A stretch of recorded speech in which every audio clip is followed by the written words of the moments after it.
అనేక దశాబ్దాలుగా, ఎన్నో తరాలుగా మన దేశంలో, లోకంలో ఎన్నో ప్రార్థనలు చేశారు.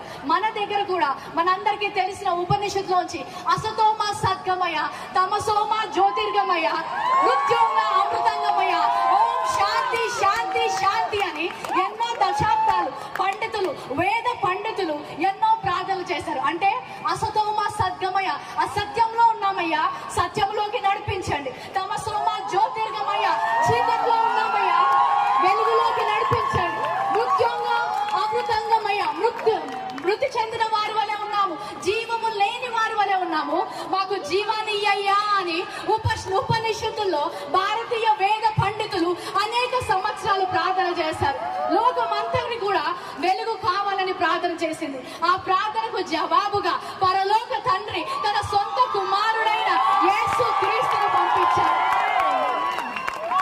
ఒక కారణ జన్ముడు జన్మించాడు, ఒక లోక రక్షకుడు జన్మించాడు.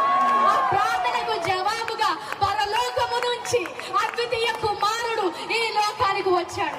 హల్లెలూయా.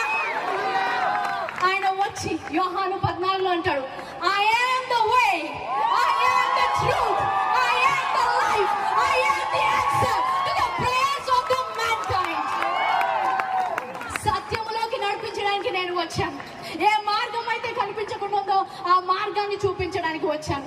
పరలోకానికి మార్గాన్ని నేనే అని చెప్పాడు. హల్లెలూయా. నిత్య జీవము నేను ఇవ్వడానికి సిద్ధంగా ఉన్నాను చెప్పాడు. ఎప్పుడైతే ఆ సత్యము బయటికి వచ్చిందో, ఎప్పుడైతే సత్యము వింటారో అక్కడ స్వాతంత్రం ఉంటుంది. ఇక్కడ మీరందరూ ఇంత సంతోషంగా, స్వాతంత్రంగా ఎందుకున్నారంటే మీరు సత్యాన్ని ఎరిగి ఉన్నారు. అదే సత్యాన్ని మేము ఎరిగి ఉన్నాము. ఈ రోజు మాకు సంతోషం ఉంది, ఎందుకంటే మాకు సత్యము తెలుసు, నిత్య జీవానికి మార్గము తెలుసు, పరలోకానికి మార్గము తెలుసు. అది యేసుక్రీస్తు ఒక్కడే. హల్లెలూయా.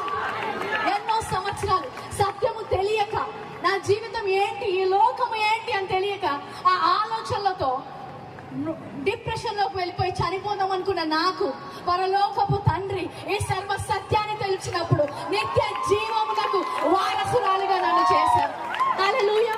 ఈ రోజు నా మాట వింటున్న ఎవరైనా సరే, నాకు సత్యము తెలుసుకోవాలని ఉంది, నా జీవితంలో ఆ స్వాతంత్రము కావాలి, నాకు పరలోకానికి మార్గము తెలియాలి. హల్లెలూయా.